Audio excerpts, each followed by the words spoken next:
Hello everyone, welcome back to my channel. This side C M Anshika Tyagi. और आज के इस वीडियो में जो हम डिस्कस करने वाले हैं वो एक न्यू फॉर्म आया है जीएसटी के पोर्टल पर जो रिफ्लेक्ट हो रहा है, that is GST ITC 02A। ये जो आप फॉर्म देख रहे हो, ये एक नया फॉर्म जीएसटी के पोर्टल पे अवेलेबल है। इस वीडियो में हम डिस्कस करेंगे कि ये फॉर्म क्या है, किस लोगों के लिए ये फॉर्म एप्लीकेबल है, किन लोगों के लिए ये इस पर्टिकुलर फॉर्म का पर्पस क्या है। जैसे कि इसके GST ITC 02A इसके नाम से ही कुछ पता चल रहा है, ITC से रिलेटेड कोई पर्टिकुलर फॉर्म है।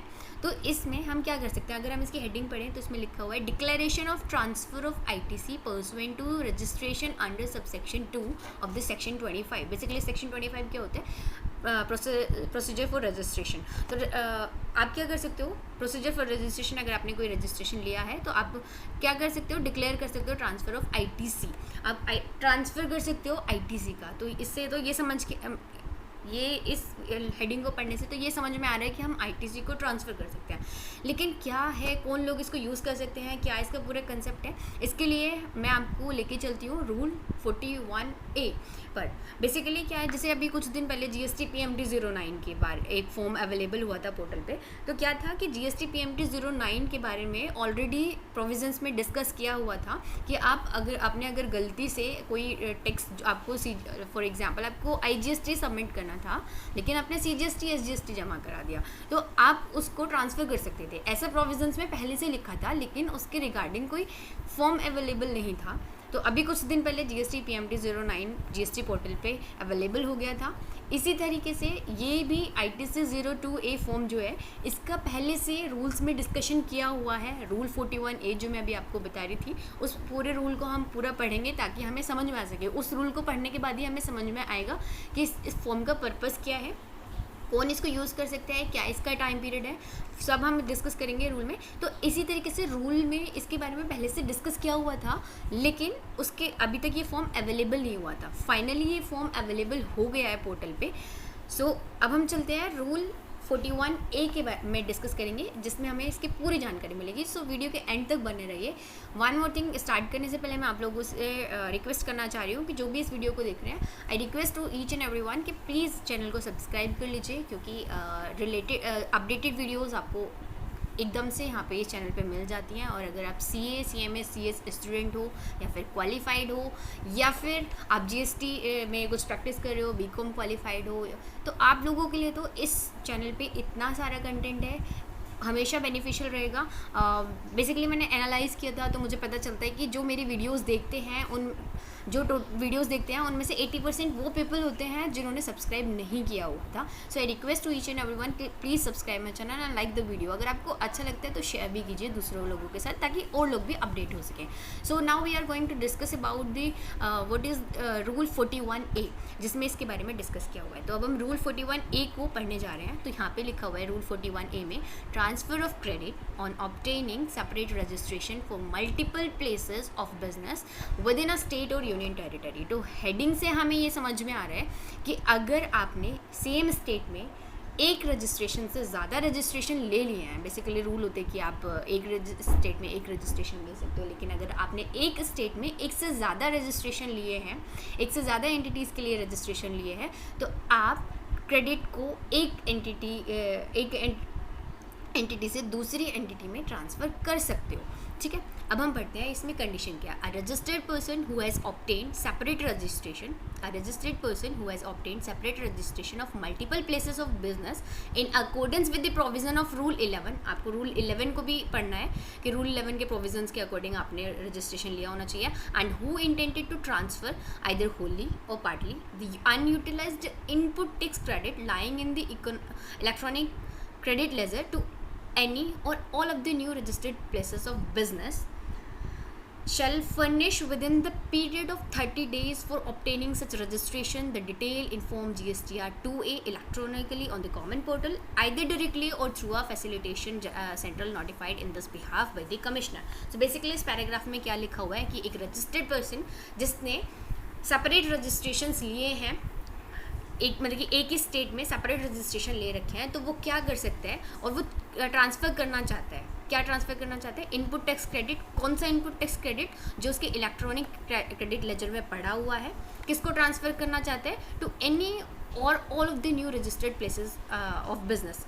मान लो आपने तीन रजिस्ट्रेशन ले रखे हैं, तो आप आपके एक एंटिटी में, जो आपकी एक एंटिटी है एंटरप्राइजेज है, उसमें आपका आईटीसी पड़ा हुआ है, तो आप उस आईटीसी को आइधर किसी एक में ट्रांसफ़र कर सकते हो या दोनों में ट्रांसफ़र कर सकते हो, ठीक है। तो आप चाहे किसी टू एनी कर सकते हो या फिर all of the new registered places of business. तो आपको क्या ध्यान रखना है कि आपको जो आपने नया रजिस्ट्रेशन लिया है उसमें आप अपने आईटीसी को ट्रांसफ़र कर सकते हो, किसके थ्रू, और ये भी ध्यान रखना है, shell furnish with in the period of 30 days from obtaining such separate registration. आपने जो रजिस्ट्रेशन लिया है, फॉर एग्जांपल आपने जो न्यू रजिस्टर्ड प्लेस जो है आपका, उसके लिए जो आपने रजिस्ट्रेशन लिया है, उसके जिस दिन आपने रजिस्ट्रेशन लिया उसके 30 दिन के अंदर अंदर आपको उस एंटिटी को आप ट्रांसफ़र कर सकते हो क्रेडिट, ठीक है।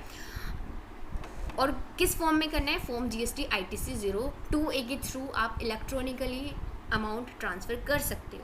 होपफुली आपको समझ में आ गया होगा। फिर भी एक बार मैं दोबारा से रिपीट कर देती हूँ कि अगर आप एक स्टेट में एक से ज़्यादा रजिस्ट्रेशन लेते हो, सेपरेट रजिस्ट्रेशन लेते हो, तो आप अपने पुराने वाली एंटिटी से नए वाली एंटिटीज़ में अपना ITC को ट्रांसफ़र कर सकते हो।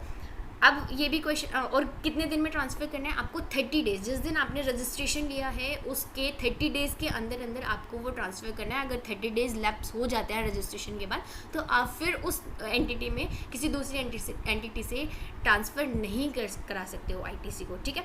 और आपको कौन सा फॉर्म यूज़ करना है, फॉर्म ITC 02A यूज़ करना है। और मैं बता दूँ ये फॉर्म इतना सिंपल है भरने में। अभी मैं आपको पोर्टल पे लेके चलूँगी, पोर्टल पे भी दिखाऊंगी कि जस्ट आपको जिसको ट्रांसफ़र करना है उसका GST नंबर डालना है और कितना अमाउंट आपको ट्रांसफ़र करना है वो अमाउंट आपको डालना होता है।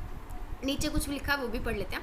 हाँ, एक तो आपको यहाँ पे बोला है कि इलेक्ट्रॉनिकल कर सकते हो या फिर through a facilitation central notified in this behalf by the commissioner. दो आपको ऑप्शन दिए गए हैं। बेसिकली इलेक्ट्रॉनिकली आप ऑनलाइन फॉर्म फाइल कर दो, बहुत ईजी है, तो वो ज़्यादा बेटर है। नीचे पढ़ लेते हैं, provided that the input tax credit shall be transfer to the newly registered entities in the ratio. यहाँ पे बहुत ध्यान ये आपको बहुत अच्छे से पढ़ना है कि इनपुट टैक्स क्रेडिट जो है वो जो ट्रांसफ़र होगा न्यूली रजिस्टर्ड एंटिटीज़ को, वो किस रेशियो में होगा, इन the ratio of value of assets held by them at the time of registration. तो वैल्यू ऑफ एसेट्स के रेशियो में आपको आईटीसी को ट्रांसफ़र करना है, ठीक है। अब नीचे एक्सप्लेनेशन दी हुई है, क्या बोला है, for the purpose of the sub rule, इस सब रूल के, तो एसेट्स की वैल्यू यहाँ पे इन्होंने एसेट्स का मतलब बताया इन्होंने, it is hereby clarified that value of assets mean the value of in the entire assets. Value of assets mean the value of entire assets of the business whether or not input tax credit has been availed thereon। चाहे आपने उस पर कोई asset है जिस पे ITC आपने avail किया हो या ना किया हो, सारी एसेट्स को यहाँ पे वैल्यू ऑफ एसेट्स में कंसिडर किया जाएगा। Now the second point is very important point, the newly registered person that is transferee. तो क्या मतलब कि हम पुराने रजिस्टर्ड थे, हम लोगों ने ट्रांसफ़र करा, हम कौन हुए, ट्रांसफरर, एंड सामने वाला जो न्यूली रजिस्टर्ड पर्सन है वो कौन है, ट्रांसफरी। तो ट्रांसफरी को क्या करना है, on the common portal accept the details of furnished by the registered person and upon such acceptance the unutilised input tax credit specified in form GST ITC 02A shall be credited to his electronic credit ledger। तो आप जब transfer करो, for example आप transfer हो रहे हो, एक entity transfer है और दूसरा जो न्यूली रजिस्टर्ड पर्सन है, आपने रजिस्टर्ड एंटिटी है, आपने वहाँ पर ट्रांसफ़र करा, तो आप जब ट्रांसफ़र करोगे आपको फॉर्म ITC 02A फाइल करना पड़ेगा। एंड सेकेंड जो स्टेप होगा, वो जो ट्रांसफरी जो आपकी न्यूली रजिस्टर्ड पर्सन है उसको एक्शन लेना पड़ेगा, तभी आप वो अनयूटिलाइज जो ITC आपने ट्रांसफ़र करा है वो उनको मिल पाएगा। अभी हम पोर्टल पे चलते हैं। पोर्टल में आपको दिखेगा कि फॉर्म ITC 02A जो है उसमें दो चीज़ें हैं, ट्रांसफ़र ITC और टेक एक्शन। तो ट्रांसफ़र ITC वाला जो ऑप्शन यूज़ करना है वो जो ट्रांसफ़रर है उसको यूज़ करना है, और जो टेक एक्शन वाला जो ऑप्शन है वो किसको यूज़ करना है, ट्रांसफरी को यूज़ करना है, ठीक है। तो बीइंग अ ट्रांसफरर मैं ये वाला ऑप्शन यूज़ करूँगी। तो इसको हम ओपन करके देख लेते हैं कि इसमें क्या क्या है। यहाँ पे आपको दिख रहा है कि आपको जीएसटी जो ट्रांसफर ही है, जो आपकी न्यूली रजिस्टर्ड पर्सन है वहाँ पे उसका जीएसटी नंबर डालना है। जब आप जीएसटी नंबर डालोगे तो ये उसका लीगल नेम और ट्रांसफरी का जो ट्रेड नेम है वो अपने आप से रिफ्लेक्ट हो जाएगा। यहाँ पे आपको वो अमाउंट डालना है जो आईटीसी आप ट्रांसफ़र करना चाहते हो। सीजीएसटी, एसजीएसटी, आईजीएसटी या सेस अगर आप कोई ट्रांसफ़र करना चाहते हो तो वो यहाँ पे रिफ्लेक्ट हो जाएगा। फिर आप उसको सेव कर दोगे और या तो डीएससी के थ्रू या एबीसी के थ्रू आप इसको फाइल कर सकते हो। बहुत छोटा सा ईजी सा फॉर्म है। अब वापस आते हैं, जब आपका काम हो जाएगा, आपने यहाँ से ट्रांसफ़र कर दिया, अब जो ट्रांसफरी है उस जो न्यूली रजिस्टर्ड पर्सन है उसको क्या करना है, वो यहाँ पर आएंगे, ये उसका फॉर्म, ये वो भी यही ITC 02A का फॉर्म खोलेंगे और यहाँ पे टेक एक्शन पे क्लिक करेंगे। जब वो एक्शन ले लेंगे, टेक एक्शन करेंगे, तो यहाँ पे उनको जो आपने उनको अमाउंट ट्रांसफ़र करा होगा वो यहाँ पे रिफ्लेक्ट हो जाएगा। जब आपका वो रिफ्लेक्ट हो जाएगा तो वहाँ पे उनको एक्सेप्ट करने का ऑप्शन आएगा। जब वो एक्सेप्ट कर लेंगे तो उनके पास वो जो आपने ट्रांसफ़र करा है वो उनके पास पहुँच जाएगा। मैंने यहाँ पे डिटेल में समझाया है। होपफुली आपको वीडियो अच्छी लगी होगी। Thank you so much for watching this video. Please like the video and share if it is knowledgeable for you. Thank you so much for watching this video.